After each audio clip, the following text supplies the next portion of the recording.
Good morning, everyone. Hope you're having a really super week. I know we have a big holiday coming up. Are you going to buy some fireworks or eat something really good and celebrate with your family? I have something to show you.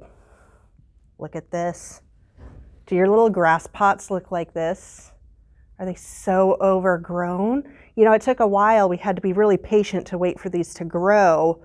But if yours is looking overgrown like this, I want to show you a little trick. So I've got a trash can here. And what I do, just take the grass like this. Make sure your parents are cool with this, okay? And then I just take a pair of scissors and I just give it a little haircut. Drop the clippings in the trash and then you can smell it. Oh, it smells like summer. I love it. Now, one of the other fun things you can do, you can take your scissors and give it a little style. You should never, ever use scissors on your own hair or on anybody else's hair unless you have your hair cutting license. But on a pot of grass, I don't see how that would be a problem.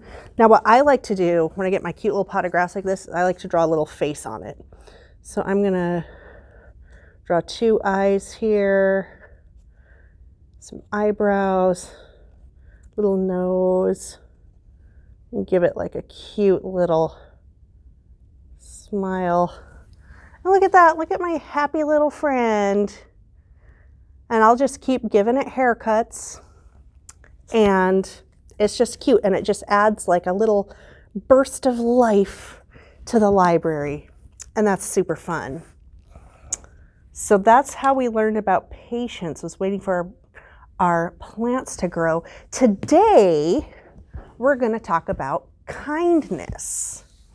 And one of my favorite books that I read in college was by Tom Rath and Don Clifton. And it's called How Full Is Your Bucket? And it's about how little acts of kindness or nice little notes fill up this imaginary bucket we have, and it makes us feel good and it makes the other person feel good. And recently, well, not recently for you, but 2009 is pretty recent for me. They came out with How Full Is Your Bucket for kids. And I actually like this version better than this version because it's in color. It has really nice pictures. And it's easy to read quickly instead of, you know, the more serious things. This is a good book. Your parents might like it, but I like this one better.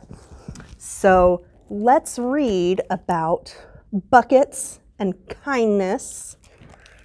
And we'll see some good pictures too. How about that?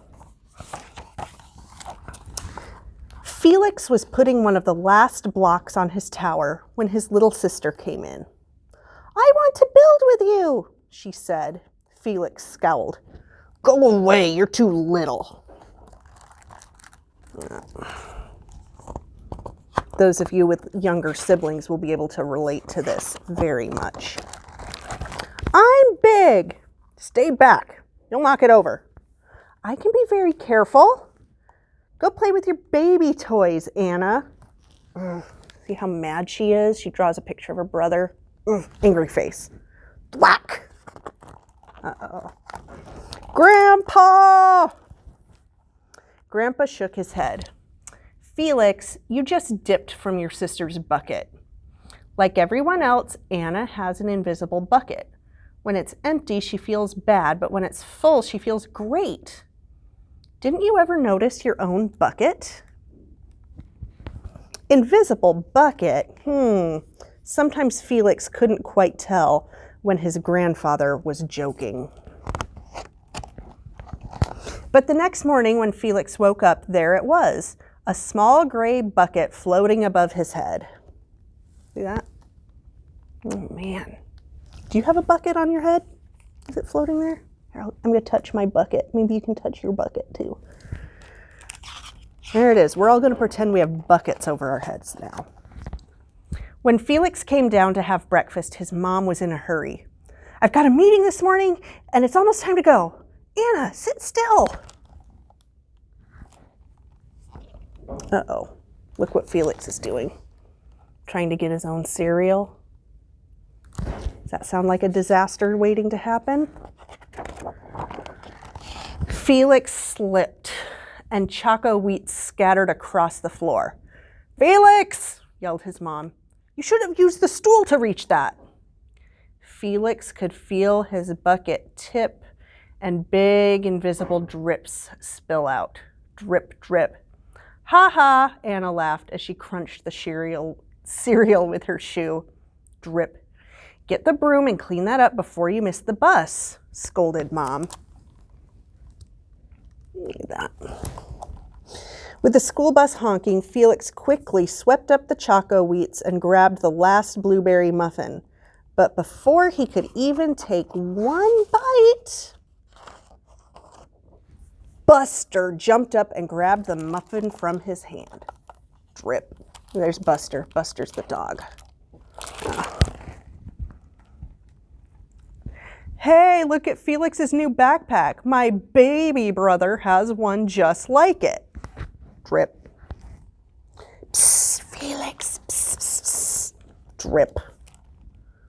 "Watch out, shrimp." Drip. That wasn't very nice, was it? It was dripping from his invisible bucket. It was still morning, and Felix's bucket felt almost empty. As he watched his classmates walk into the room, he secretly hoped they would trip and fall. That's what it feels like when you have an empty bucket. Felix slumped into his seat and waited for something else bad to happen. Mrs. Bumblenickel walked slowly up to his desk and handed him a paper. He could hardly bear to look. "Felix, you wrote a wonderful story. Would you please share it with the class?" Felix grinned and felt a big drop land right in his bucket. Drop. Drop, drop, drop, drop, drop. "The Giganotosaurus Who Wanted a Pet" by me, Felix. The class grew quiet. They laughed at all the right places and oohed at the scary part. When Felix finally read the end, everyone clapped, even Emily, who sat next to him and didn't usually like dinosaurs. Felix felt a whole shower of drops land in his bucket. Maybe the day wouldn't be so bad after all. There you go. There's another drop. He's having a good time. Another drop. It says, "Team captains today are Veronica and Felix." Do you like getting picked to be a team captain? "Nice cow." It's a dog. "Well, nice colors there, Felix." "Cool laser ant backpack, Felix." By afternoon, Felix's bucket was nearly full. At recess, when he looked around, Felix suddenly realized that his grandpa was right. Everyone else had a bucket too. Look at that. See all those buckets? "Here, let me help you. Here's your baseball. Catch." "Thanks, dude." Look, he put a drop in his bucket and someone else's. And he did something kind. "Hi, I'm Felix. First day?" "Yes, I'm Amir." The strange thing was that for every drop he helped put in someone else's bucket, he felt another drop land in his own bucket.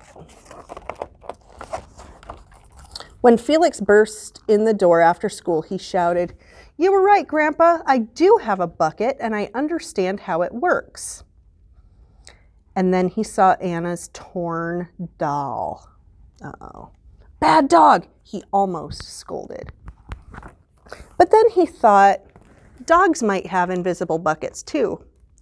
"Your doll will be okay, Anna," said Felix. "Mom will fix her." Wah. Look at Anna's bucket. It's just about empty. She's really upset, isn't she? Until then, do you want to help me build the tallest building in the world with my blocks? And so they did. Look at those buckets. Her bucket's starting to fill up. His bucket is full. I really love this book.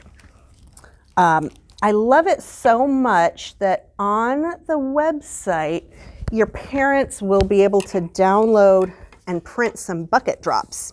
So what I want you to do, you can literally take a bucket drop and write somebody a nice note and give it to them. And so you can imagine that their invisible bucket is filling up. If you don't have a printer, you can come to the library, and I'll have some of these sitting out on the counter next to the prizes. I want to share with you a bucket drop that my good friend Laurel wrote for me. She wrote me this bucket drop right before she left Union College, and she moved away. But she says, "Dear Marcia, I don't know how I would ever have done this Union journey without you. I love our friendship. May it last forever, Laurel." And when I see this bucket drop, I have it taped to my wall in my office. It just makes me feel so good. And then maybe I'll take my phone out and send Laurel a message and say, "I miss you. I think you're awesome." And so even though we're far apart, we can still help fill each other's buckets. So that is it for today. I want you to remember that whether or not you write someone a bucket drop or you just say something nice, I want you to imagine those invisible buckets that you have above your head. And remember, sharing kindness is going to fill your bucket and somebody else's.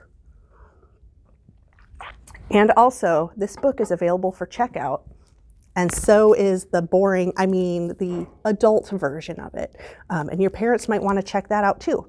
So I hope you have a great week. Happy 4th of July. Be safe with fireworks, and just enjoy some fun times with your family.